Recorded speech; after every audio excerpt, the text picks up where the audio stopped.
पानी फाउंडेशन की ओर से आयोजित इस वेबिनार में आप सभी का स्वागत है। मैं हूं डॉक्टर नीतीश कुमार। दोस्तों, आज के इस वेबिनार का विषय है नए हिंदी नाटकों का अभाव। हिंदी रंगमंच की ये लगातार बहुत पुरानी शिकायत रही है कि हिंदी में नए नाटकों का अभाव है, मौलिक नाटकों का अभाव है। इसलिए या तो पुराने नाटक ही बार बार खेले जाते रहते हैं या फिर दूसरी भाषाओं के अनुदित नाटकों का सहारा लेना पड़ता है। ये जरूर है कि हिंदी कहानियों और उपन्यासों को नाटक में रूपांतरित करके भी काम चलाया जा रहा है, मगर जहां तक मौलिक लेखन का सवाल है तो वो नदारद है या फिर बहुत कम है। सवाल उठता है कि ऐसा क्यों है? क्या हिंदी के लेखक नाटक लिखने में दिलचस्पी नहीं रखते? क्या नाट्य लेखन को वे कमतर मानते हैं? क्या नाटकों की तकनीक हिंदी लेखकों को समझ में नहीं आती है?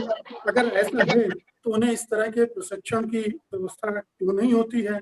हमारी नाट्य संस्थाएं इस दिशा में प्रयास क्यों नहीं करती हैं? क्या दृश्य माध्यमों के अंधाधुंध विस्तार ने लेखकों को आकर्षित कर रखा है और उनके लिए ये काम उतना ज्यादा फायदेमंद नहीं, इसलिए ऐसा नहीं करते हैं? और कहीं ऐसा तो नहीं है कि नाटक लिखे जा रहे हैं मगर उन्हें निर्देशक नहीं मिल रहे हैं क्योंकि वे नए नाटकों का जोखिम नहीं उठाना चाहते हैं? तो ये तमाम प्रश्न हैं जो आज के इस वेबिनार में उठेंगे और नए प्रश्न भी जाहिर है कि इसमें अनुभवी भागीदार हैं तो उनके जरिए भी उठेंगे और हम उनको चर्चा भी करेंगे। लेकिन चर्चा शुरू करने से पहले मैं आपको अपने तमाम मेहमानों से परिचित करा दूं। हमारे साथ मशहूर रंगकर्मी देवकांत शुक्ला जी हैं, अवतार साहनी जी हैं, लोकेंद्र तिवारी जी हैं। ये सभी नाट्य निर्देशन से भी जुड़े रहे हैं और इनका संबंध अभिनय से भी रहा है। लोकेंद्र तिवारी जी की ख्याति एक मजे हुए अभिनेता के रूप में स्थापित है। हमारे साथ अंग्रेजी और बांग्ला की थिएटर की अभिनेत्री नीलांजला बैनर्जी भी हैं। आप सभी मेहमानों का स्वागत है और इसी के साथ मैं स्वागत कर रहा हूं पत्रकार एवं नाटक समीक्षक रवींद्र त्रिपाठी जी का। आप सभी का बहुत बहुत धन्यवाद। शुरुआत में ही आभार प्रकट करता हूं मैं इस महत्वपूर्ण विषय पर चर्चा में के लिए समय निकालने के लिए। तो आइए सबसे पहले शुरुआत करते हैं देवकांत जी से। देवकांत जी, मैं ये जानना चाहता हूँ कि ये जो शिकायत है नए हिंदी नाटकों को लेकर कितनी वाजिब है, कितनी वास्तविक है? देखिए, जब से मैंने थिएटर शुरू किया ये शिकायत तब से बनी हुई है कि हिंदी में पांडुलिपि नहीं मिलती, हिंदी में हिंदी नाटकों का रचनाकार नहीं है। लेकिन इससे जुड़े हुए मेरे कुछ बुनियादी सवाल है कि हिंदी में रंगमंच कहाँ है और हिंदी में नाटक प्रोफेशनल कहाँ है, हिंदी में नाटक कमर्शियल कहाँ है, हिंदी नाटक से रोजी किसको मिलती है, हिंदी नाटक से कौन जिंदा रह पाता है। ये बुनियादी सवाल रंगमंच नहीं दे पाता, इसलिए नाटक बहुत कम खेला जाता है। जैसे जहाँ तक लोक नाटकों का प्रश्न है, जीवंत है लोक नाटक। छत्तीसगढ़ में चाहिए लोक नाटक जीवंत मिलेगा, मालवा में चले जाइए, बिहार में चले जाइए, हिंदुस्तान के किसी भी स्थान पर चले जाइए, आपको लोक रंग जीवंत मिलेगा। जहाँ तक नागर रंगमंच की सवाल है, वहाँ ये समस्याएं हैं। नागर रंगमंच में जेन्युइन नाटककार है ही नहीं, जेन्युइन कलाकार भी नहीं है, वो बाबुओं का रंगमंच है। स्टेट बैंक के बाबू शाम को टाइम निकाल लिया, सरकारी बाबू है, चलो थोड़ा सा नाटक कर लें, क्योंकि पूर्णकालिक में हो भी नहीं सकते, क्योंकि नाटक से उनको कुछ मिलता नहीं है। अब रहा सवाल एनएसडी का कि एनएसडी जिन बातों को लेकर बनाई गई थी, एनएसडी वाले लोग अपना पूर्णकालिक समय देश के अलग अलग कोनों में जहाँ जहाँ से आ रहे हैं वहाँ वहाँ जाकर देंगे, लेकिन ऐसा हुआ नहीं। वो या तो दिल्ली में बैठ के नाटक करते हैं या 90% बम्बई जाकर बड़े होते हैं। क्यों? उन्हें रोटी नहीं मिलती, सिनेमा मिलता, सिनेमा नहीं मिलता तो सीरियल मिलता है, सीरियल में काम मिलता तो रंगमंच वो भी नहीं करता।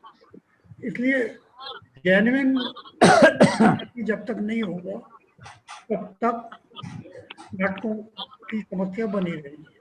जी जेन्युइन राइटर भी नहीं है। एक जमाना था लेखक पूर्णकालिक होते थे। बाबा नागार्जुन के बाद जन कवि की परंपरा खत्म हो गई। हरिशंकर परताई और शरद जोशी के बाद पूर्णकालिक मसीहजीवी की सम, समस्या शुरू हो गई।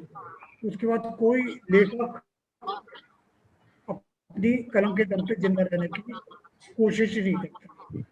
जहाँ लेखन भी पूर्णकालिक नहीं हो तो वहां भी जेन्युइन लोग नहीं है। तो जब तक हिंदी रंगमंच दाल रोटी नहीं देगा, जब तक हिंदी रंगमंच को अपने कलाकारों को, अपने बैक स्टेज वर्कर्स को दाना पानी देने की कुव्वत नहीं होगी, तब तक ये लेखन की समस्या तो दूसरी है, ये बनी रहेगी। जी मैं अब साहनी जी के पास आऊंगा, क्योंकि देव बड़ी समस्या है और तमाम समस्याएं हैं उनके साथ। इस समस्या को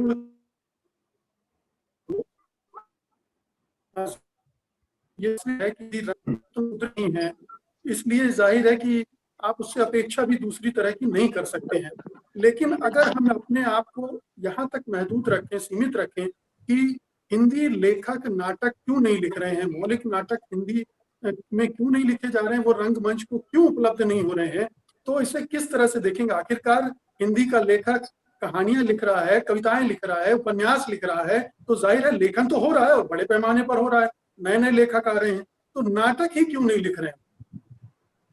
देखिए हाँ जी, प्लीज प्लीज बोलिए बोलिए सर। अवतार जी। नहीं आप हाँ देखिए देवकांत जी ने जो इशू उठाए हैं वो काफी हद तक जेन्युइन है, बिल्कुल बिल्कुल सही बात है। मगर इसमें दो इशू हैं। एक तो हिंदी रंगमंच से आजीविका का जो साधन नहीं हो पा रहा है, और जो आपका मूल प्रश्न है कि लेखन क्यों नहीं हो रहा है, ये दो दीगर चीजें हैं, ये दो अलग अलग चीजें हैं।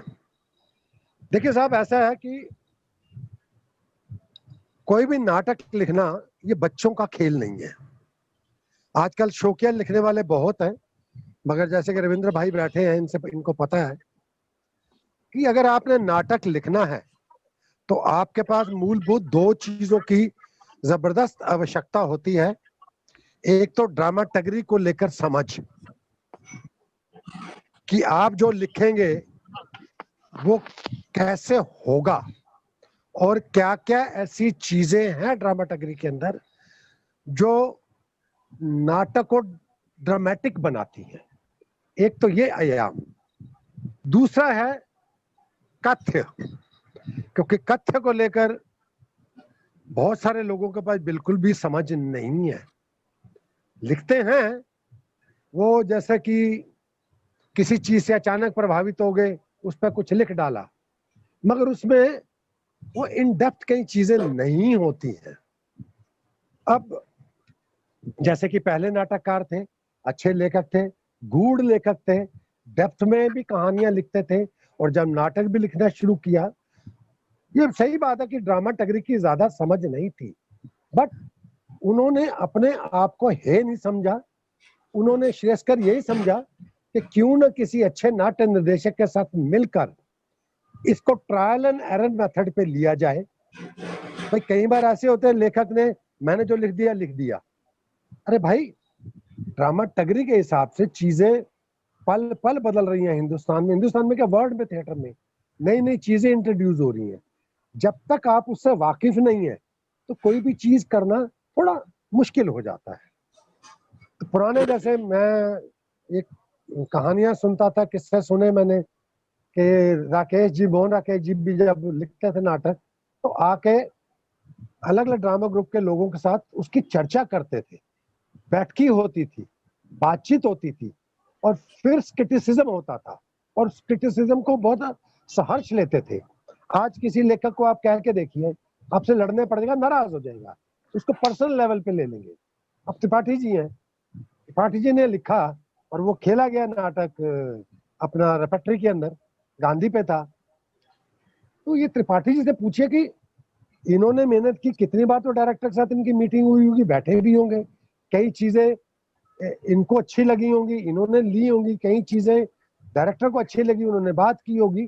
तो आपस का एक सामंजस्य पैदा करना बहुत जरूरी है, जी जो कि बहुधा अवतार जी, आपने दो बहुत बड़े मुख्य बिंदु उठा दिए हैं और मैं उनके जवाब के लिए अब लोकेंद्र जी के पास भी जा रहा जी हूँ। जी जी एक जी तो आपने कहा कि जो लेखक हैं वो ड्रामा टेक्निक से नावाकिफ हैं, उसे सीखना भी नहीं चाहते, और दूसरा उनमें इस माध्यम की क्या जरूरियात हैं। अगर कोई नाटक, कोई उपन्यास या कोई कहानी को हमें थिएटर में ले जाना है तो उसके हिसाब से ढालना पड़ेगा, अडाप्ट करना पड़ेगा, तो उसके लिए जो उदारता और खुलापन चाहिए उसकी कमी है। क्या जी जी लोकेश जी, इतने बड़े हिंदी साहित्य जगत में ऐसे चंद लेखक नहीं है, कहानीकार, कथाकार नहीं है कि वो इस तरह की सलाहियत रखते हों? नहीं, मेरा जहाँ तक ख्याल है कि मैंने इधर पिछले कहना चाहिए कि 15 सालों में जो भी ड्रामे किए ज्यादातर वो नहीं लिखे लिखाए नहीं किए, किसी के साथ में बैठे, उन्होंने जो आइडिया दिया उसी को धीरे धीरे डेवलप किया, और वो सिर्फ उन राइटर के साथ में ही डेवलप नहीं होता है, वो एक्टर या डिजाइनर तमाम चीजों के साथ में डेवलप होता है। क्योंकि मुश्किल वही है जो आपने शुरुआत में ही कही कि उसके अंदर आर्थिक रूप से हम लोग मतलब कि बहुत ही वो हैं। तो यहाँ पर हमें दिल दिमाग से विचार और ख्यालों को अपने ऐसा बनाना पड़ेगा जहां पर एक्टर को केंद्र में रखते हुए या अभिनेता को केंद्र में रखते हुए कहानी को बुना जाए। तो उसके लिए राइटर भी मेहनत करता है, और मैंने देखा है, मैंने परवेज भाई के साथ में करीब 2-3 ड्रामे बनाए, तो उन्होंने कहा जी फेज अहमद फेज में बनाना है एक प्ले, उनके 100 साल हो रहे हैं। तो हमने अब उनकी सारी रचनाएं हैं, बहुत सही था, मतलब जैसा कि मैं देख रहा था उन दिनों कि किसी ने कथक कर दिया और वो मतलब नज़में गाई जा रही है, गजलें गाई जा रही है और मतलब के बात खत्म। अरे उन्होंने किन हालातों के अंदर, किस सोशल पॉलिटिकल कंडीशन में अपनी उन रचनाओं को क्रिएट किया है।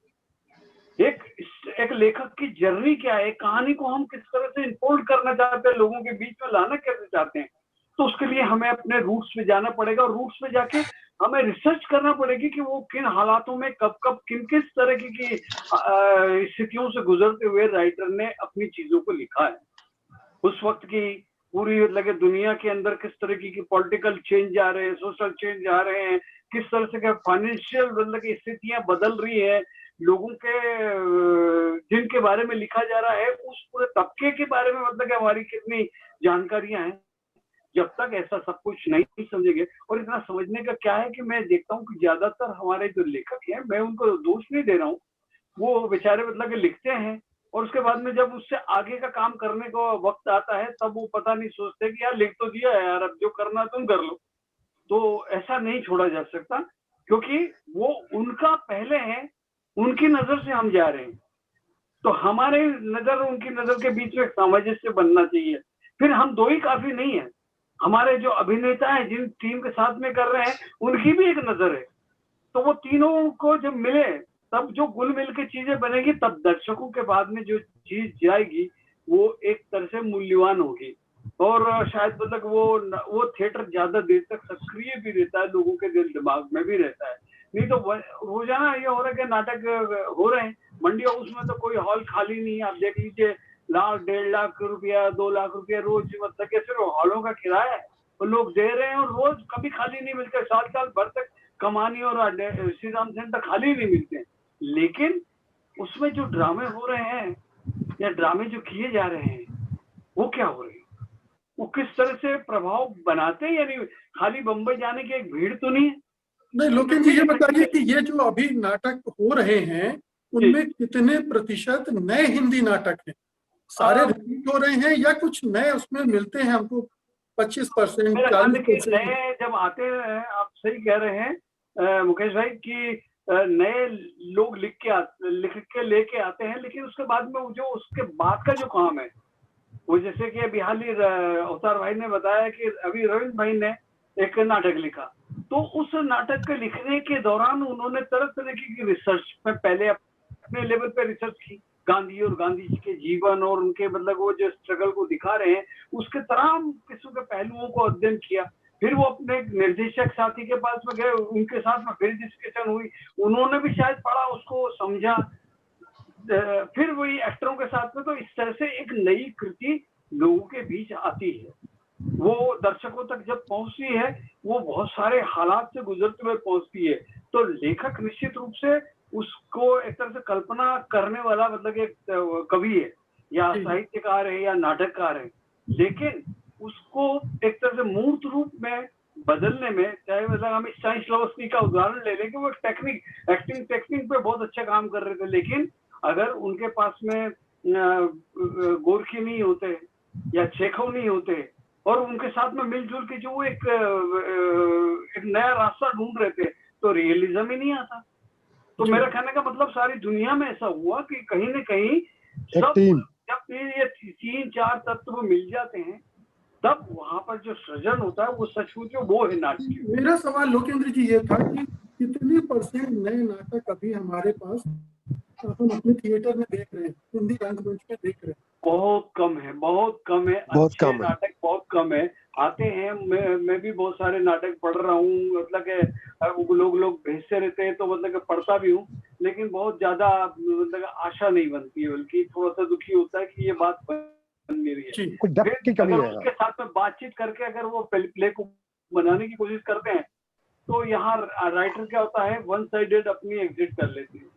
वो सोचते हैं डायरेक्टर का काम है मतलब का प्ले बनाना। तो लेखकों का रवैया एक बहुत बड़ी अड़चन है नए नाटकों के हिंदी रंगमंच में आने का। मैं नीलांजला को यहाँ जोड़ना चाहूंगा, क्योंकि वो अंग्रेजी और बांग्ला थिएटर से जुड़ी हुई है। वहाँ से वो किस तरह से हिंदी रंगमंच को देख रही है, हिंदी रंगमंच में नए नाटकों की कमी को देख रही है। नीलांजला, आपका व्यू मैं जानना चाहता हूँ, क्या सोचती हैं आप? जो बहस हम कर रहे हैं, जो चर्चा कर रहे हैं, उसमें बांग्ला थिएटर में क्या स्थिति है? अगर उसकी तुलना आप हिंदी के थिएटर से करना चाहें तो क्या आपको समझ में आता है? जी, thank you first of all आप सभी का मुझे यहाँ आमंत्रित करने के लिए। हालांकि मैं बहुत कम आप लोगों के मुकाबले ज्यादा थिएटर का ना मुझे एक्सपीरियंस है ना, लेकिन एज अ जर्नलिस्ट, मेरा profession is that of a journalist, and as a theatre actor मैं इतना कहूंगी कि मैं सबसे सहमत हूँ। अभी देवकांत जी ने, अवतार जी ने, लोकेंद्र जी ने जो भी कहा, नंबर 1 मुझे जो लगता है कि जब भी मैं मंडी हाउस के वहां जाती हूँ और मैं श्री राम हो, कमानी हो, all of them are not original plays. सब हैं जो स्पेशली जब फैज जैसे कि उन्होंने कहा कि फैज को लेकर it is went on and on and on and on, तो मुझे कहीं लगता है एज अ थिएटर पर्सन कि देयर इज लेजीनेस। लगता है कि अच्छा चलो ये नाटक तो है, चलो इसी को कर डालते हैं। हाँ, तो इट्स लाइक ठीक है, क्रिएटिविटी थोड़ी सी आती है शायद in the level of production, लेकिन जहां राइटिंग की बात आती है, मुझे भी नहीं लगता कि बहुत सारे नए ओरिजिनल प्लेस दिल्ली में हिंदी प्लेस में हो रहा है। बॉम्बे में देर आर पीपल जो कर रहे हैं, मैंने सुना है, मेरे जो फ्रेंड्स वहां पर है, Manav Kaul and all of them, they are doing original work. लेकिन जैसे कि देवकांत जी ने कहा ना, completely agree with him, financial angle जो है वो शायद कहीं ना कहीं मोटिवेशन में एक रोल प्ले करता है। क्योंकि B it a writer, B it an actor, theatre does not पे। मुझे खुद बहुत ही हैरानी होती है कि कैसे ये है कि सारे हॉल। मैं यहाँ एक सवाल आपसे करना चाहता हूँ कि ये जो स्थिति हिंदी रंगमंच में है राइटर के लिए या थिएटर जो भी रंग कर्म में शामिल है उनके लिए, हाँ, तो बांग्ला थिएटर में भी क्या यही स्थिति है? नो, बांग्ला नहीं, बांग्ला थिएटर में B it in Calcutta, B it in Delhi में बहुत सारे बंगाली थिएटर ग्रुप्स हैं। मैं उनमें से एक थिएटर ग्रुप के साथ काफी साल जुड़ी रही, और मैं आपको कह सकती हूँ कि ओरिजिनल राइटिंग हो रही है, ओरिजिनल प्लेस हो रहे हैं। कैलकाटा में जैसे नांदिकार के जो रुद्रनाथ सेनगुप्ता है, उसके बाद अभी देवशंकर हलदार, वो बहुत अच्छा काम कर रहे हैं। बहुत सारे ऐसे लोग हैं जो बांग्ला में बहुत सारा काम कर रहे हैं, एंड इंक्लूडिंग दिल्ली में भी बिपिन चंद्रपाल ऑडिटोरियम में कभी ना कभी प्लेस होते हैं। मैं खुद गई हूँ, मैं खुद जुड़ी रही हूँ उन प्लेस से, तो that gives a lot of hope कि कहीं ना कहीं एक जुनून है, जो मुझे लगता है कि मराठी थिएटर में भी है और बांग्ला थिएटर में भी है। जुनून हिंदी है में या मुझे, पैसा भी है? जुनून भर है या पैसा भी है? मतलब हिंदी में देखिए जुनून की दिल्ली में कमी मैं है? आपको बता सकती हूँ, दिल्ली जी। में मैं आपको बता सकती हूँ पैसा नहीं है इन टर्म्स ऑफ बंगाली थिएटर पैसा नहीं है। हाँ, हम लोग दूर दूर ऑफिस के बाद, हाँ, वो दिल्ली की हॉरिबल ट्रैफिक वो करके मैं सीआर पार्क जाती थी रिहर्सल करने, ठीक है ना। और एक प्रोडक्शन को तैयार करने में बहुत टाइम लगता है, क्योंकि रोज रोज कुछ घंटे मिलना, क्योंकि रिहर्सल के लिए स्पेस मिलना, रिहर्सल के लिए रेंट देना, all these little little issues become an issue. तो हम लोग किसी के घर में या एक एक बेसमेंट में जहाँ पे रेंट थोड़ा कम है, वहां से कई दूर दूर से लोग आके, तो ऑब्वियसली हम लोग रोज नहीं मिल सकते, हफ्ते में 3 दिन मिलते हैं, वीकेंड्स को लंबा रिहर्सल चलता है, तो एक प्रोडक्शन को ऑन स्टेज तैयार करने में टाइम ज्यादा लगता है। जबकि मेरे जो हिंदी थिएटर के दोस्त हैं वो लोग कहते हैं कि विद इन से 2 months, एक और वन मंथ रोज रिहर्सल करो, 1.5 घंटा 2 घंटा रोज रिहर्सल करो और उसको प्रोडक्शन के लिए तैयार करो। हम लोग ऐसा नहीं कर सकते हैं बंगाली थिएटर में।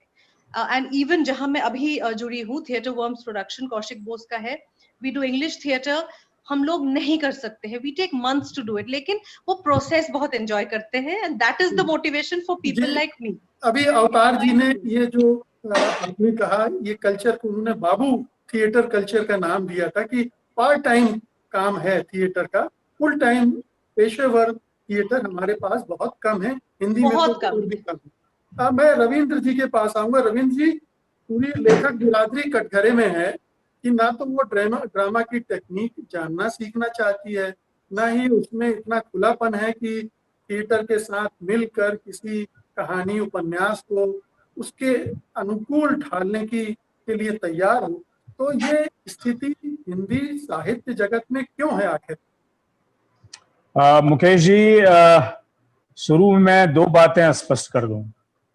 मैं ये कहना चाहता हूं कि ये ठीक है कि समस्याएं हैं, और अभी अवतार जी ने भी, देवकांत जी ने भी, लोकेन जी ने भी और देवांजना जी ने या आपने जो बातें कही हैं वो हैं, ऐसी उनको नकारा नहीं जा सकता।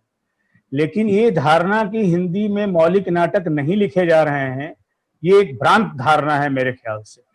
मैं अपनी बात इसलिए नहीं करूंगा कि अवतार जी ने और लोकेन जी ने कर दी है, लेकिन मैं और नाटकों की चर्चा करूंगा जो अभी मैं नटरंग प्रतिष्ठान के ने एक आयोजन किया था मौलिक नाटकों को पुरस्कार देने का।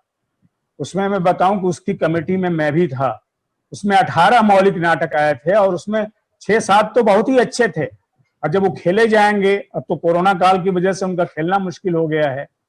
इसके अलावा बहुत नाटक लिखे जा रहे हैं, और देखिए जो क्लासिक नाटक बनते हैं, मोहन राकेश का आधे अधूरे, आषाढ़ का दिन, वो रातों रात नहीं बन जाता है, वो तो एक प्रक्रिया में बन जाता है। आप राकेश के बाद भी लिखिए, आप स्वदेश दीपक का नाटक कोर्ट मार्शल है, वो एक क्लासिक का दर्जा बन चुका है। और अभी हिंदी में कई ऐसे नाटककार हैं जो, जैसा कि अभी मानव कौल का भी नाम आया, उन्होंने बहुत अच्छे नाटक लिखे हैं। राजेश कुमार जी हैं लखनऊ के, उन्होंने कई अच्छे नाटक लिखे हैं और खेले जा रहे हैं। और कई युवा स्नातक जो एनएसजी से निकलते हैं या और से निकलते हैं, वहां से मध्य प्रदेश ड्रामा स्कूल से निकलते हैं, वो भी बहुत अच्छे नाटक लिख रहे हैं। और हिंदी में अच्छे नाटक हर साल 2-3 अच्छे नाटक लिख करके आते हैं। नाटक के साथ मैं समस्या नहीं कहूंगा, बल्कि स्थिति यह है कि वो पहले जब तक रंगमंच पर ट्राई आउट नहीं होता है, वो उसको स्वीकृति नहीं मिलती है, मान्यता नहीं मिलती है। और जो रंगमंच है उसमें जो अभी समस्याएं बताई हमारे मित्रों ने, अवतार जी, लोकेन जी, वो रंगमंच, हिंदी का रंगमंच समस्याग्रस्त है। हिंदी का नाट्य लेखन उतना समस्याग्रस्त नहीं है, क्योंकि दिल्ली जैसे शहर में तो कुछ है भी, एनएसडी है या और भी लोग हैं। दिक्कत है कि हिंदी भाषी इलाके का जो बड़ा इलाका है, वहां रंगमंचीय संभावनाएं बहुत कम है, थिएटर बहुत मुश्किल से होता है।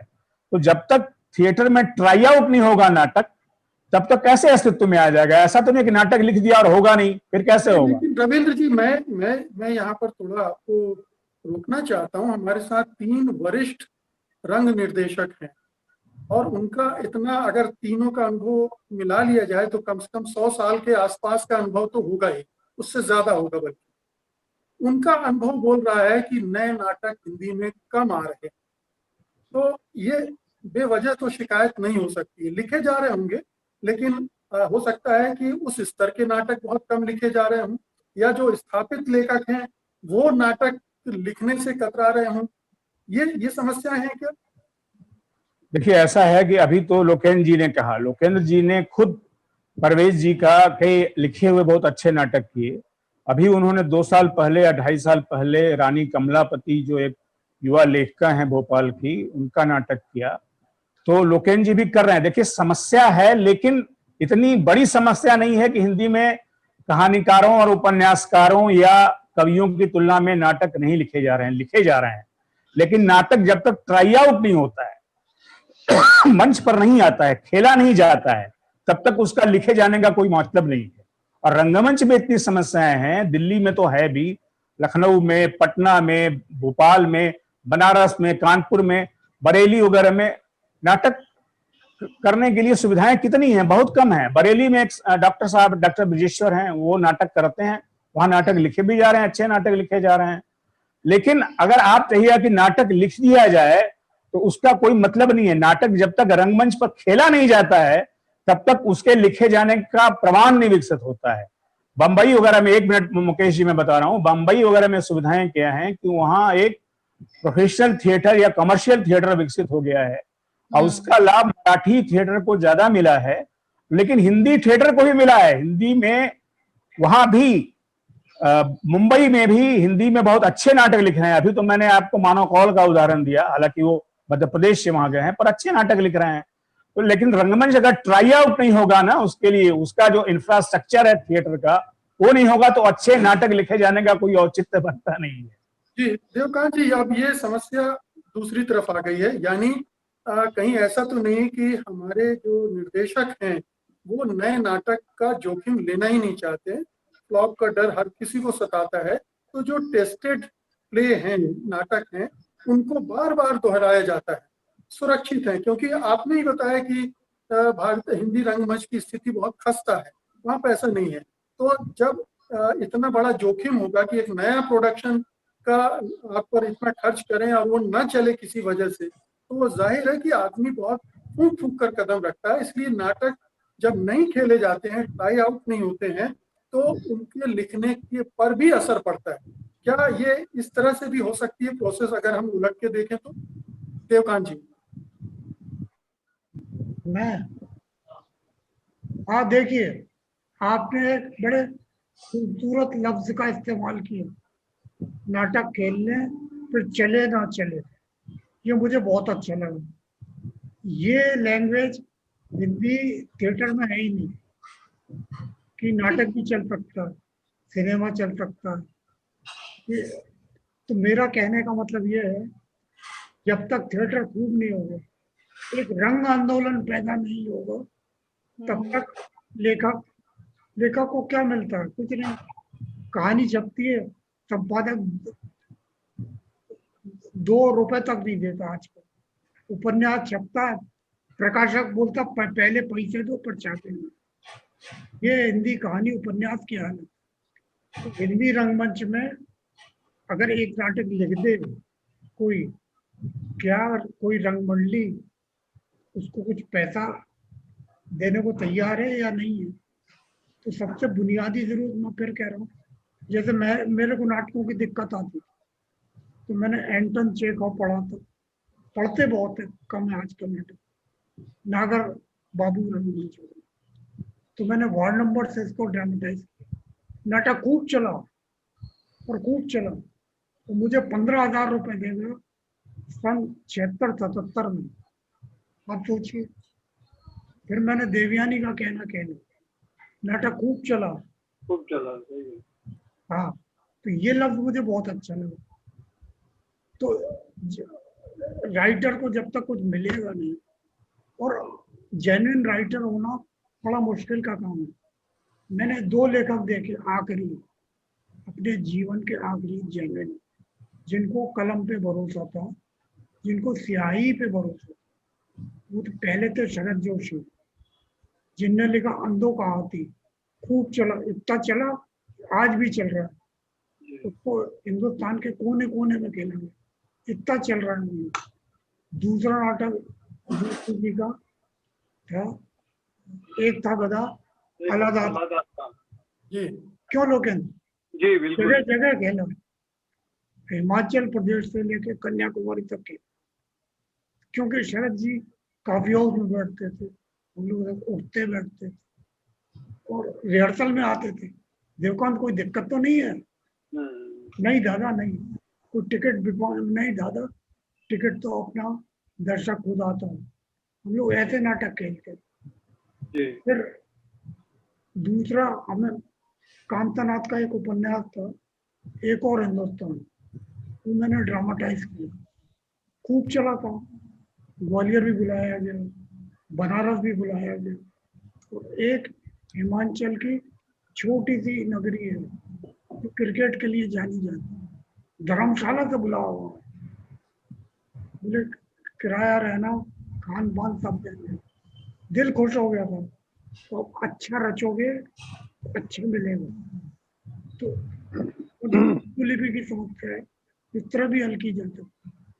जी कोई भी नाटक एडॉप्टेशन किया जाता है तो हिंदी का नाटक हो जाता है, फिर वो चेकाव का नहीं रहता, फिर वो गोरकी का नहीं रहता, फिर वो बैकेट का नहीं रहता, फिर वो टैक्समुलर का नहीं रहता, तो हिंदी का। फिर हिंदी में रविंद्र जी ने एक बहुत बड़ी अच्छी कि नटरंग ने 18 नाटक छापे। नटरंग मैं तब से पढ़ रहा हूँ जब से नाटक खेल रहा हूँ, जब से नेमी जी उसका संपादन कर रहे थे तब से। नटरंग ने जो कंट्रीब्यूशन थिएटर में किया है, मैं नहीं समझता कोई संस्था कर सकती है। छोटी छोटी नामों के नाटकों की प्रदर्शन की खबर नटरंग देती, कौन सा नाटक कहाँ हुआ ये नटरंग देती, वो साथ में नाटक भी छापती। एक जमाने में नटरंग लगातार नाटक छापती थी, हर अंक में एक मौलिक नाटक था, बिल्कुल मौलिक हिंदी का मौलिक नाटक था। तो नीमी जी, शरद जोशी हिंदी के आखिरी को देनी है राइटर थे, हरिशंकर परसाई और शरद जोशी। लंगड़ी टांग हमने इतना कहना है परसाई का था। उसके बाद स्याही पे भरोसा करने की उम्र ही चली, वो दौर क्या गया, हमसे बहुत कुछ छीन गया। अब बड़े बड़े कवि हैं, बड़े बड़े लेखक, उनके काम पे भरोसा नहीं है, उनको नौकरी पे भरोसा है, पेंशन पे भरोसा नहीं है। मेरा कहना मैं देवकांत जी आपकी बात समझ गया कि जो आर्थिक परिस्थितियां हैं वो इस तरह की चीजों को बहुत ज्यादा प्रोत्साहित नहीं कर रही हैं, उनको पनपने नहीं दे रही हैं। मैं अवतार जी से अब मैं ये सवाल करना चाहता हूँ कि जो प्रश्न उन्होंने पहले भी उठाया था कि ड्रामा टेक्निक से चूंकि अपरिचित हैं हिंदी के लेखक साहित्यकार, बहुत ज्यादा उनसे ज्यादा उनका वाकफियत नहीं है, इसलिए ये समस्या भी होती है कि वो रंगमंच को समझकर नाटक नहीं लिख पाते हैं और इस वजह से खेलने लायक भी नहीं हो पाते हैं।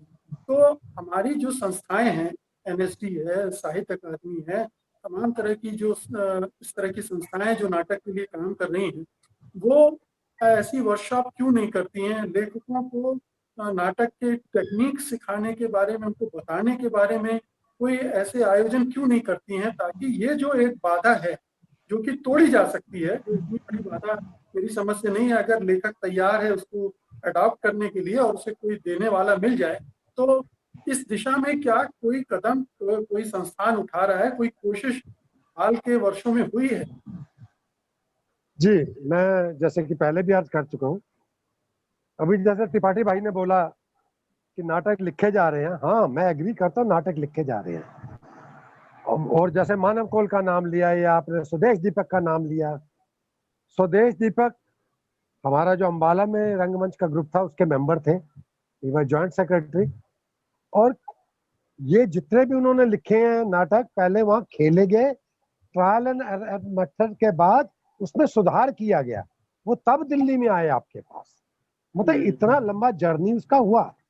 मानव कौल चूंकि खुद भी एक्टर है, खुद भी डायरेक्टर है, ही नोज बेटर ड्रामाटगरी के बारे में, इसलिए अच्छा नाटक लिख लेता है।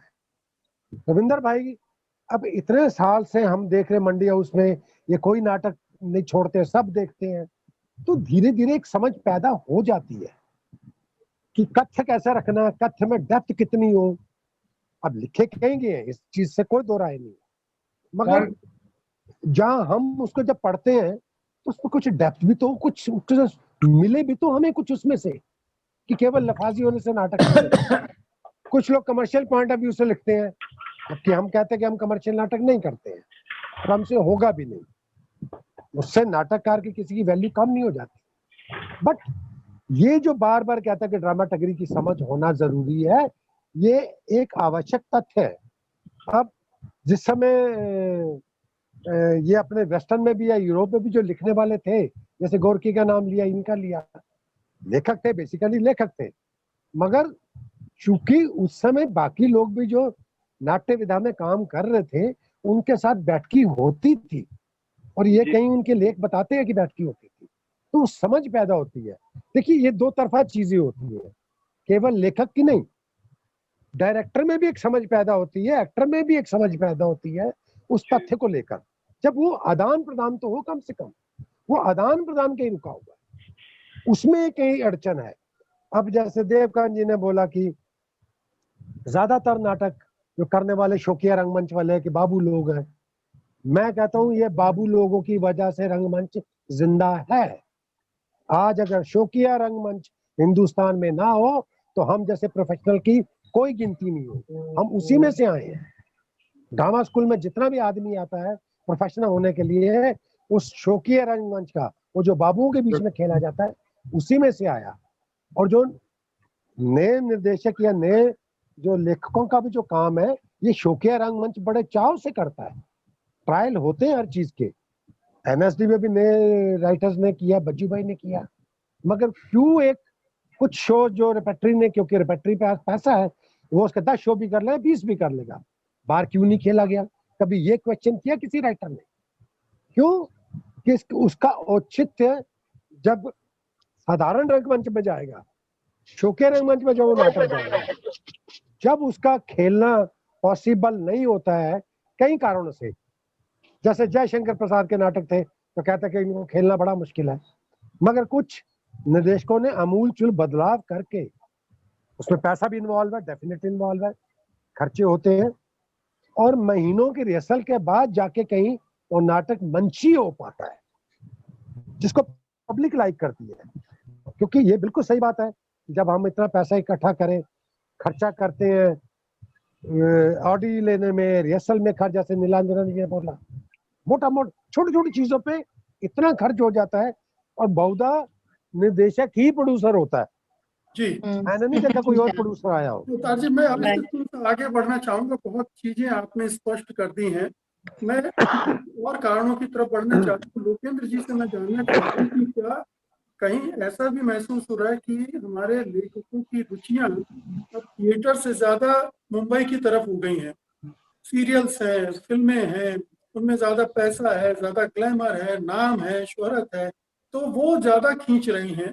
और वो सोचता है कि वो इतनी मेहनत ही करनी है तो वहाँ क्यों ना करो, थिएटर में क्यों इतना वक्त दो, यहाँ तो पैसा भी नहीं है। तो क्या क्या इस तरह की भी मानसिकता हावी हो गई है पिछले कई वर्षों में? अब तो वेब सीरीज का भी दौर आ गया है, तो और ज्यादा उस तरह के काम में इजाफा हो रहा है। मुकेश जी, बगैर ट्रेनिंग के तो कुछ भी नहीं हो सकता है। अगर हमारे पास में कोई ट्रेनिंग नहीं है, अब कोई बच्चा एकदम भागते हुए आता है और कहता है कि सर मुझे कुछ नाटक की टेक्निक बता दीजिए, मैं बम्बई जाना चाहता हूँ। अब उसको क्या कहूँ? वो क्या उसको टेक्निक या कोई उसको रसीद दे दूं कि भाई ये ले ले, ये कुछ नहीं होता है अगर आपके पास में कोई आधार ना हो, सीखा ना हो। क्या किसी बगैर सीखे हुए सिंगर को हम सुन सकते हैं? किसी बगैर जान सीखे हुए गुरु से सीखा नहीं है तो सीख सकते हैं? थिएटर में भी घिसना पड़ता है, थिएटर में भी लगातार कोशिश करना पड़ती है, और वो कोशिश ना सिर्फ मतलब कि एक्टर को करना पड़ती है, बल्कि ये कहना चाहिए कि वो सबको करना पड़ती है। चाहे वो लेखक हो, चाहे निर्देशक हो, चाहे एक्टर हो, चाहे उसको देखने वाले दर्शक तक पहुंचाने की जो हमारी जिम्मेदारी है, हम 3 तरीके के पक्षों की, उन तीनों के बीच में जब तक गहरी बातें समझ नहीं होगी, टेक्निक नहीं आती। टेक्निक मतलब कि खाली कह देने से कि हमने स्टानिस्लॉवस्की की किताब खरीद ली और लेके चल रहे थे, अब ये स्टानिस्लॉवस्की है मेरे पास में, नहीं हो उससे कुछ सकता। नहीं होगा। भाई अगर रविशंकर जी अपनी सितार मुझे दे दें तो मेरे किस काम की, मैं तो उसमें टिंग भी नहीं कर सकता। लेकिन ये है कि वो उनके लिए एक, जब उनके हाथ में होती थी तो वो मतलब कि जो बजाते थे, जो क्रिएट करते थे, वो उनका जादू है। एक्टर वो जादू सीखने के लिए या रचनाकार जितने भी हम भी उसके अंदर शामिल है, एज ए डायरेक्टर या मतलब राइटर या डिजाइनर, सब तौर पे मतलब हम भी, जब तक हम रचनाकार के तौर पर खुद तैयार नहीं हैं, तब तक हम मतलब कि चीजों के बारे में जो बम्बई की तरफ जा रहे हैं बच्चे, गलत नहीं है। बम्बई जाना मतलब कि हर किसी को पैसा चाहिए, जिंदगी हर किसी के सपने भी होते हैं, लेकिन उन सपनों के पीछे जो तकलीफें होती है उसको अगर थोड़ा सा वो मतलब कि समझे और उसमें जुड़े, तो वो जो जाके बम्बई में करेगा वो बहुत अच्छा काम करेगा। बम्बई कोई बुरी बात नहीं है कि नहीं जाना चाहिए या उसको वेब सीरीज में या टेलीविजन में काम नहीं करना चाहिए, हम खुद ने किया है, हम दूसरों को क्या कहें। लेकिन ये है कि अगर फिर से हम अपनी विधा के अंदर हैं तो हमारा पहली विधा तो थिएटर है। वो वापस पलट के बम्बई के भी बड़े बड़े एक्टर आ रहे हैं आजकल, तो मतलब कि फिर से सबको चस्का लग गया है, क्योंकि उनको मालूम है कि यहाँ 1-2 महीने तक रिहर्सल करने के बाद में जो कैरेक्टर को बिल्ड करेंगे वो टेक्निक अब उनके पास वहां नहीं है। वहां तो कभी आया, ये डायलॉग दिया फटाक से, और इधर उनको उगलना है, तो उसके अंदर कोई एक्टिंग नहीं है बल्कि उगलना है। तो वो जो उगलना है उसकी वजह से वो अपने आप से डिससेटिस्फाइड है, वो बहुत परेशान है अपने आप से कि वो क्या क्रिएट कर रहे हैं। वो इसलिए वापस आके थिएटर में मतलब अपने चीजों को फिर से एक्सप्लोर करते हैं, अपने बॉडी को एक्सप्लोर करते हैं, अपने इमोशन, दिल, दिमाग, अपनी आवाज, सबको मतलब कि फिर से एक्सप्लोर। ये एक ऐसी कहना चाहिए मदर आर्ट फॉर्म है। इस आर्ट फॉर्म के अंदर म्यूजिक भी है, डांस भी है, टेक्निक भी है, डिजाइन भी है, कौन सी चीज नहीं है जो यहाँ नहीं है। लेकिन इसके बाद में फिल्म में जाते हैं, फिल्म तो एक कुर्सी की भी कहानी कह सकती है, लेकिन थिएटर कुर्सी की कहानी नहीं कहता, ये तो एक्टर की कहानी कहता है। बगैर एक्टर के अगर हम मतलब बहुत बढ़िया अच्छी टेक्निक, बढ़िया सेट लगा दिया, लाइट लगा दी और कॉस्ट्यूम भी टांग दिए और एक्टर नहीं आया, तो 2-4 मिनट के बाद में लोग पत्थर मारने लगेंगे, या तो हुटिंग करेंगे, या फिर और 15 मिनट के बाद तो पत्थर ही मारेंगे ना कि इतना खूबसूरत सब चीजें हो रही है। तो जो चीजें हैं वो है एक्टर और उसकी ट्रेनिंग। न्यूक्लियर फैक्टर एक्टर है सबसे मुख्य। ये सवाल एक्चुअली में मैंने मैं हिंदी आप लेखक मुझे के टाइम ही संदर्भ नहीं में दे रहे। पूछा था, कमाल ये कर हिंदी रहे हो लेखकों आप। के संदर्भ। जी मैंने 2 बार से टाइम मांगा आपसे, जी बोलिए। और मैं कुछ लोकेंद्र की बात करूं, टाइम दीजिए, ऐसा क्यों कर रहे हैं? जी बोलिए ना। मैं ये कह रहा हूँ, त्रिपाठी जी ने 2 बातें कही थी, संगीत नाटक एकेडमी, वो बात बीच में ही रह गई। संगीत नाटक एकेडमी हो, राष्ट्रीय नाट्य विद्यालय हो, साहित्य अकादमी हो, ये सब सरकारी अकादमी है। तो सारी सरकारी अकादमियां हरामखोर संस्थाएं होती हैं, सत्ता की चाटुकारिता के अलावा कुछ नहीं करती। तो थिएटर हमेशा सत्ता के खिलाफ खड़ा होता है। लोकेंद्र भूल ही गए विषय पांडुलिपि क्यों नहीं है हिंदी में। हिंदी में इसलिए नहीं पांडुलिपि कि लोकेंद्र जैसे लोग कि इससे नहीं सीखा, उससे नहीं सीखा। अरे हबीब तनवीर ने किससे सीखा, अरे सत्यजीत राय ने किससे सीखा, शंभू मित्रा ने किससे सीखा, उत्पल दत्त ने किससे सीखा। लगे लोग ऐसा ट्रेनिंग काहे की ट्रेनिंग। तो नहीं, बगैर ट्रेनिंग के तो देवकान भाई कुछ नहीं रंगमंच होता। आपको मैं हारमोनियम दे दूं तो आप बजाएंगे अभी? हाँ बजा लूं अब भी, तुरंत सेंस होना चाहिए।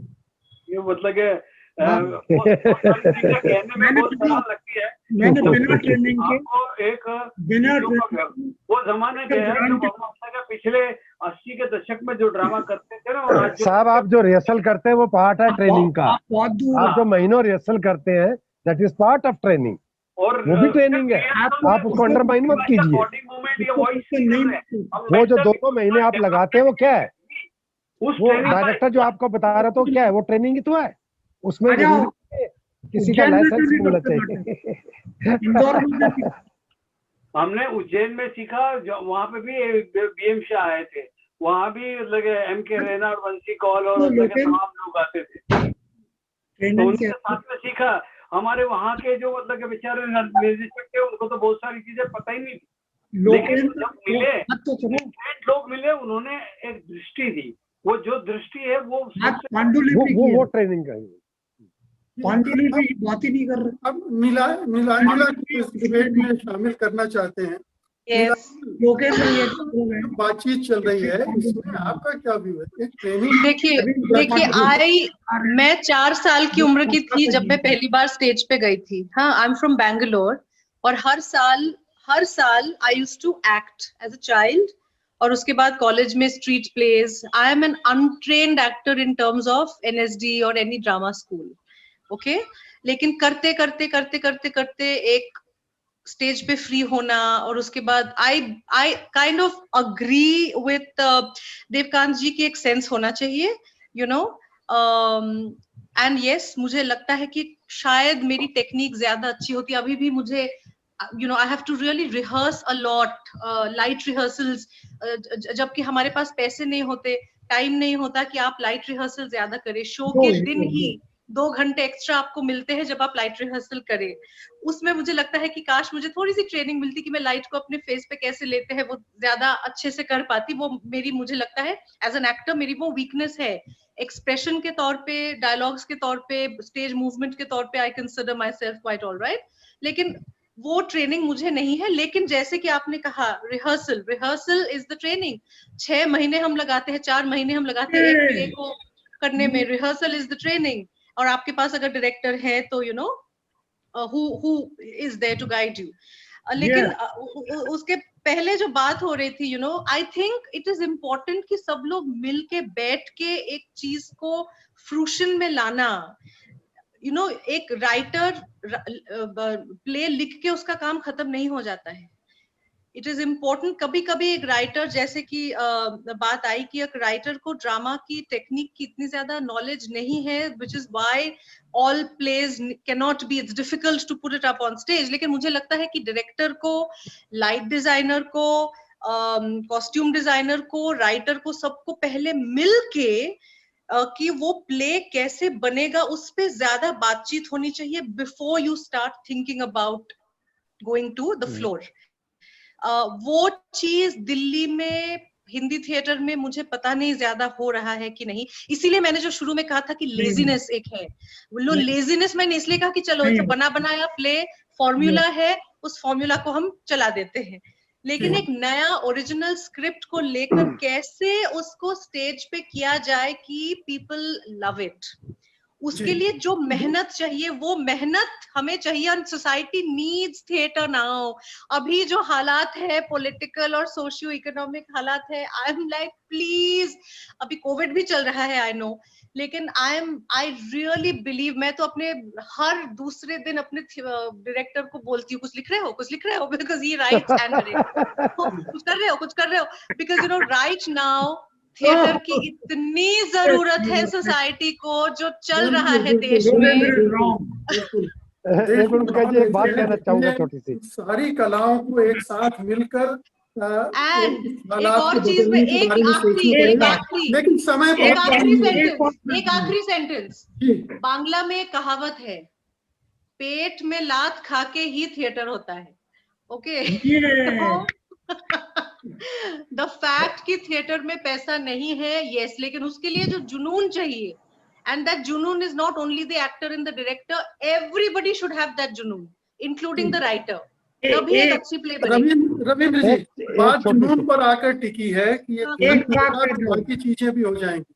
रविंद्र जी, समय कम है, इसलिए मैं अब इसको वाइंड अप करने की तरफ रविंद्र जी, हाँ बताइए। अमर भाई 1 मिनट। रविंद्र जी 1 मिनट बोलिए। हाँ, मैं ये कह रहा हूँ बोलिए। नीलांजन ने बढ़िया बात कही, पेट पे लात खा के ही पेट में, ये लोकेंद्र जैसे लोग नहीं जानते। हम लोग अपनी तनख्वाह का पैसा थिएटर पे खर्च करते थे। यस, थिएटर से पैसा मैंने भी किया कमाते हैं, ये लोग थिएटर से पैसा कमा रहे हैं। जो कमाएगा वो क्या रचेगा। विषय था पांडुलिपि। पांडुलिपि इसलिए नहीं लिखी जा रही क्योंकि जेन्युइन थिएटर वाले नहीं है। बंगाली रंगमंच में ढेरों लेखक है, मराठी रंगमंच में काशीकर से लेके तन्मय कर ले लो, तेंदुलकर ले लो, जितने कर रहे हैं नाटककार ही नाटककार है। हिंदी में है ही नहीं। क्यों नहीं है हिंदी में? क्योंकि जेन्युइन थिएटर मैन नहीं है। जेन्युइन थिएटर वाला जिस दिन पैदा हो जाएगा, हिंदी की पांडुलिपि की समस्या हल हो जाएगी। शेष जोशी दोबारा नहीं आते, हरिशंकर प्रसाद दोबारा नहीं आते। देवकांत शुक्ला ये बात कह रहा है बिना नजदीक। देवकांत जी, समय बहुत सीमित है, इसलिए मैं अब आपको रोक रहा हूँ। मैं लोकेंद्र जी से एक टिप्पणी लूंगा, क्योंकि आपने उन पर एक टिप्पणी की है तो ये पक्ष बनता है। लोकेंद्र जी, मैं देवकांत भाई को बताना चाहता हूँ कि मैं अभी ये कोरोना काल के पहले पूरे नॉर्थ ईस्ट में गया था और थर्ड क्लास में बैठ के गए थे हम, करीब 15 लोग, और थर्ड क्लास में आए और सारे के सारे प्ले एक भी शहर में नहीं किए, सारे गांव के अंदर किए। और जिन बच्चों ने किए वो मेरे पास 600 बच्चे झुग्गी झोपड़ी के, जिनको मैंने तैयार किया, लेकिन इस ट्रेनिंग को तैयार कर पाया और ये कोई एहसान नहीं किया, ये मेरी फोर्स है। ये मैं जानता हूं, मैं जिस घाट पे से बैठ के यहाँ तक पहुंचा हूँ, मेरी ये जर्नी का हिस्सा है और आज भी उसी के लिए मैं जिंदा हूँ। अभी मैंने पिछले साल जो है प्ले किया है हिरोशिमा नागासाकी और मतलब कि भोपाल गैस को जोड़ के मैंने खुद लिखा है उसको। मैंने किसी से पूछा नहीं उसके बारे में, क्योंकि ये परमाणु भ्रम की जो धमकियां आ रही है ये हमें और हमारे समाज को डराती है। तो ये सब चीजें करना मुझे मतलब कोई मुझे अफसोस नहीं है। और मतलब आप मुझे भले ही मतलब मीडियोकर बोलो कि मैं रोटी जरूर खाता हूँ थिएटर से, लेकिन इस थिएटर को करने के बाद में ये जो लोग हैं उनसे एक फूटी कौड़ी नहीं लेता मेरे भाई। आपको ये बताना चाहता हूँ कि मेरा अपना ग्रुप 25-30 साल से 92 से चलता है। मैंने आज तक उससे चवन्नी आप समझते हैं ना, कभी मांगी नहीं, बल्कि हर सालों साल में जो कमाता हूँ उसमें से कुछ पैसा उसके अंदर मतलब जरूर नाटक किया क्या जी है? जी। अब ये व्यक्तिगत आक्षेप पर मैं नहीं जाऊंगा।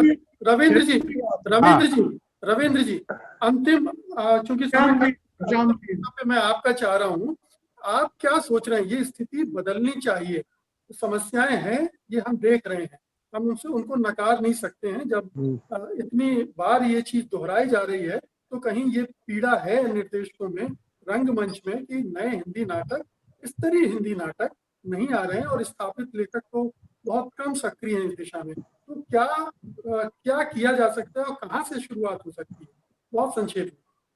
देखिए, जो बात मैंने शुरू में कही फिर मैं उसको फिर से दोहराना चाहूंगा कि ऐसा नहीं है कि समस्या नहीं है, समस्या है, लेकिन समस्या उतनी विकराल नहीं है जितना पेश किया जाता है। और हिंदी में बहुत अच्छे मौलिक नाटक लिखे जा रहे हैं।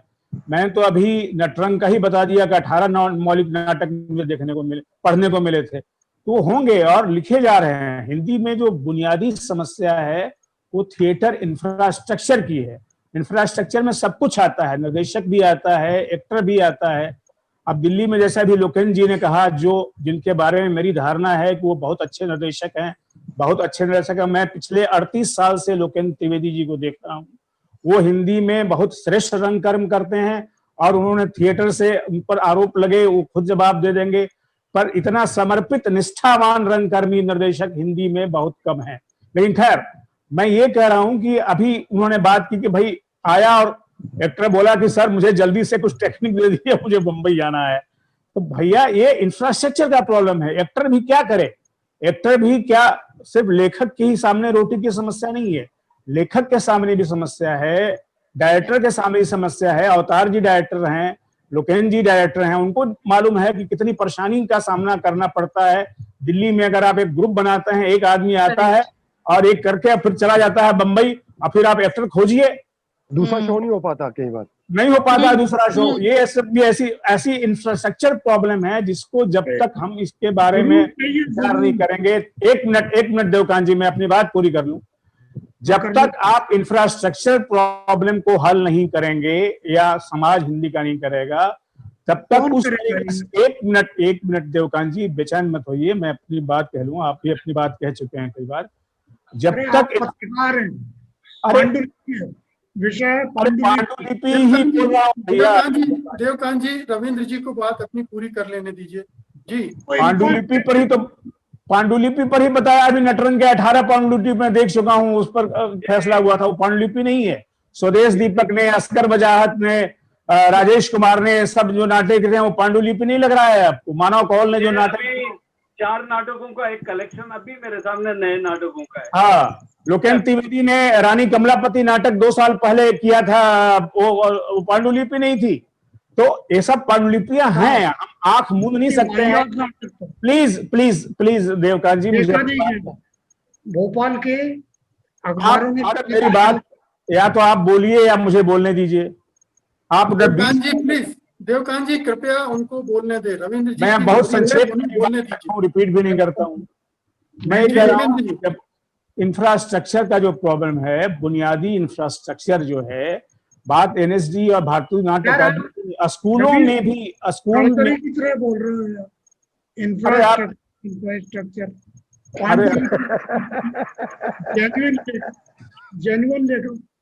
जेन्युइन लेखक चाहिए। लेखक रंग आंदोलन से पैदा होता है, सरकारी। अरे आप मुझे बोलने देंगे या नहीं बोलने? अगर आप तय करके आए हैं कि मुझे नहीं बोलने देंगे तो मैं बंद कर देता हूँ। मैं आपको जानता भी नहीं हूँ, आप थिएटर के आदमी भी नहीं हो। देवकांत जी त्रिपाठी जी बहुत पुराने थिएटर के आदमी है, बड़े अच्छे लेखक है, और इन्होंने अपना जो हमारा छपता है एनएसडी से, उसको भी इन्होंने संचालित किया है। ऐसा नहीं है कि नहीं लिखते हैं। नहीं, बातचीत देवकांत जी आप अपना पक्ष रखिए, दूसरों पर उंगली मत उठाइए। हमने थिएटर पर बातचीत करने के लिए आपको आमंत्रित किया है। अगर आप हर एक व्यक्ति पर उंगली उठाएंगे तो फिर ये बहस कहीं और चली जाएगी, आरोप प्रत्यारोप में उलझ जाएगी। इसलिए कृपया देवकांत जी कृपया अब आप थोड़ा चुप रहें, हम रविंद्र जी की अंतिम बात सुनना चाहते हैं। सुनने दें। मैं सिर्फ 1 मिनट में अपनी बात कह रहा हूँ। मुझे ये कहना है कि हिंदी में बहुत अच्छे नाट्यालेख लिखे जा रहे हैं, लेकिन वो मंच पर यदि ट्राई आउट नहीं होते हैं, मंच पर नहीं आते हैं, तो उनका लिखा जाना ही अकेला महत्वपूर्ण नहीं है, उनका होना, नाटक का होना महत्वपूर्ण होता है। नाटक का सिर्फ लिखा जाना ही महत्वपूर्ण नहीं होता है। और जो अच्छे नाटक लिखे हैं उसमें कई हो रहे हैं, लगातार हो रहे हैं, कभी किसी के 500 होते हैं, किसी के 1000 होते हैं, लेकिन बिल्कुल नाट्यालेखों की भयंकर कमी है ऐसा भी नहीं है। लेकिन जब तक हम रंगमंच संबंधी दूसरी समस्याओं का समाधान नहीं करेंगे, तब तक लेखन से जुड़ी जो समस्याएं हैं उसका भी समाधान नहीं होगा। कि जो लेखन की समस्या हम देख रहे हैं उसको आइसोलेशन में नहीं देख सकते हैं, केवल अलग करके लेखन को कटघरे में नहीं खड़ा कर सकते, बल्कि पूरे रंगमंच के सामने जो चुनौतियां हैं, जो आर्थिक समस्याएं हैं, उन सब पर विचार करना पड़ेगा और तब जाके कोई रास्ता निकल पाएगा। बहुत बहुत आप सभी एक छोटी सी बात कहनी है, दिलचस्प बातचीत में हिस्सा लेने के लिए बहुत बहुत आभारी हैं हम आपके। नमस्कार।